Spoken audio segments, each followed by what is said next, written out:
Good morning. Rico Kaplan here. I'm the author of Why God, the Bet. We all bet.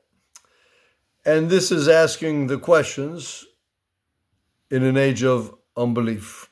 And the fact, the answers here could stop you in your tracks and change your life forever. Introduction. I make no excuses. I believe in God, and so should you. This book tells you why. Check it out, and at the end, place your bet. We all bet. Nobody knows for sure. I don't know for sure that God exists. But looking at life and asking the questions, I've come to that conclusion.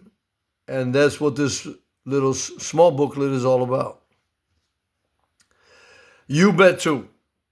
Given the understanding you have of life's twists and turns, you have made a bet. You either bet he exists, you bet he doesn't exist, you think maybe he's a force, maybe he's the source, maybe he's related to Yoda, maybe he's a troll, perhaps he lives in a cave in Sweden. Maybe you don't believe in God at all. Maybe you have conversations with Brother Oak or Sister Fern. How about Cousin Electricity? I wonder how you feel about things. But the fact is, we all bet. There's really no need for a convoluted scientific argumentation. This is common sense stuff. The average person, we don't have PhDs in philosophy and mathematics and science. The average human being, like you and me, gets up every day, eats some food, and goes to work. Come back and do it all over again. All year long, 52 weeks, take a couple of weeks off for vacation. And the next thing you know, you wake up at 73 years old. You wonder where life has gone. And at that age, of course, every other week somebody is moving on. And you wonder when it's going to be your turn to hear death knocking at your door. So we bet. What is it going to be like when that moment comes? Do we know for sure? I don't know anybody who died and came back and told me for sure. There's people that have near-death experiences, but last time I checked, nobody's come back from the dead. What is the problem? Well, the problem is we all live in a interesting world where people are frustrated. And as you know, these frustrations cause us to do stupid things. We make poor choices. Look at the roads today. Fast and dangerous driving. It was never like this. Back in the day, everybody was scared to get tickets. Nobody wanted to get the police involved. It's not good. And nowadays, if you dare beep your horn too long, somebody's going to get mad and do the road rage thing. And you don't know if they're going to jump out of the car or try to hit your car or come out and shoot you. It's terrible. What a life that we live these days. Out of control people. Violent, rude, crude. In Italian, there's a word, menefreghista. It means a person who doesn't give a shit, but it's one word. It's kind of a good word. The don't give a person. Un menefreghista. People are scared. Unrestrained sexual activity. I mean, back in the day, when I was a young man in the late 50s and early 60s, kissing a girl was considered an amazing thing. Nowadays, you have XXX porn at the touch of your finger on a cell phone. Your children that are going to school have already seen what you couldn't even imagine when you were 15 years old. What do you think that does to their mind and to their soul and to their relationships? Bad marriages. So many people spend thousands of dollars on that special magic moment, and then 4 years later, oh, it was a mistake. Oh, he's this and that. Oh, she's terrible. And you have that long list of all the things that they are doing to drive you nuts. Next thing you know, you're in divorce court. Next thing you know, you're dividing your assets. It's terrible. Hearts get broken. Families get torn apart. This is common. Church happens in church too.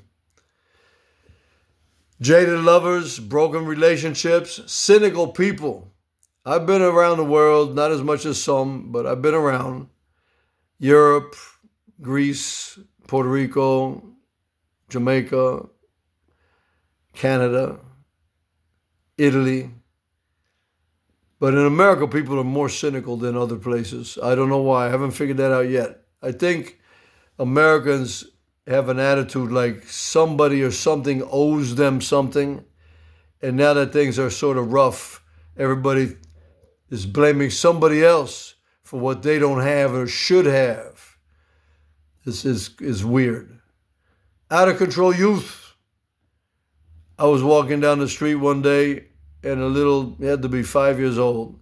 A little 5 years old was flushed in his face, foaming at the mouth, literally spit coming out of his mouth, as he was looking up to his mother, pointing his little finger in her face and telling her, "You don't dare talk to me like that." This little kid, can you believe that?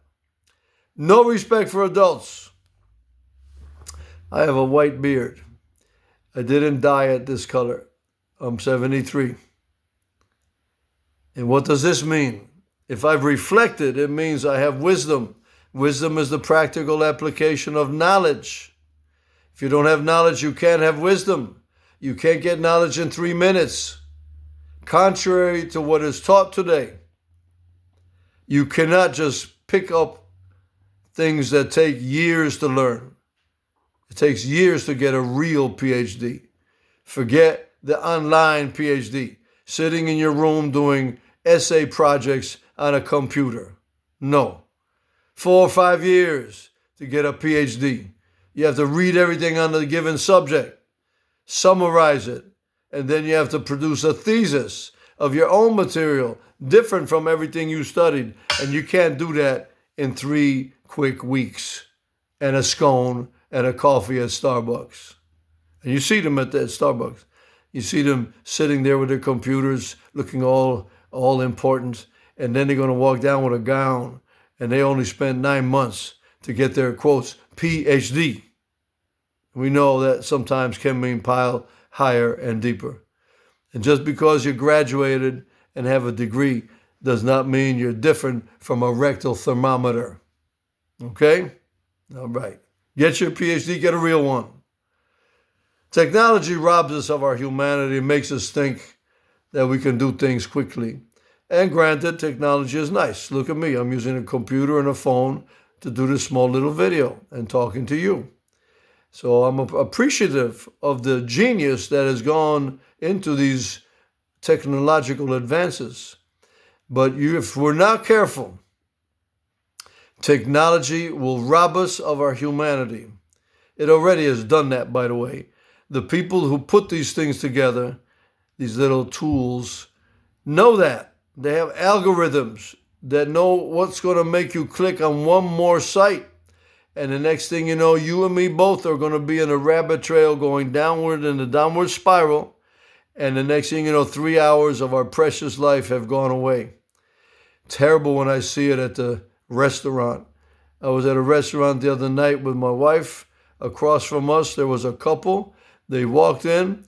As soon as they sat down, they didn't even look at the menu. They opened up their phones and started to look at who knows what. Very important. They looked so important and so determined to find out what in the world was going on that phone. They had to see it. Come on, I just have to see this. Really? And they didn't look at the menu. One hand's looking at the phone and the other hand is having a sip, but they're not looking at each other. And believe it or not, this went on for the entire hour and a half that they were at that table eating together and not talking to each other. This is terrible. These algorithms are there to do that to people. So if we're not careful, technology will rob us of our humanity. And part of our humanity is to have an absolute certainty, even though we're still betting because we're not 100% certain, but a certainty that God exists. And the question that I raise in this book is, how do we know? And if indeed he does exist, how do we know what he has said to us? It would make sense that if God exists, he would like to talk with us. And as we know, the narratives throughout history, throughout the many, many religions, is that God has spoken to human beings and he has given us instructions specific, designed to help us live good lives. God does not write to us or speak to us to make us miserable. He has given us information to make us live good lives.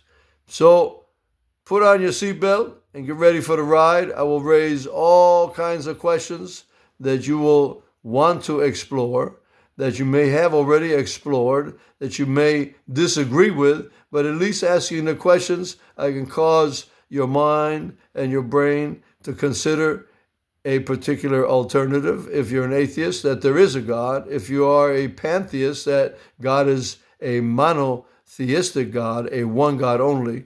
And then if that indeed he exists, then what has he said to us and how can we live according to what he teaches us?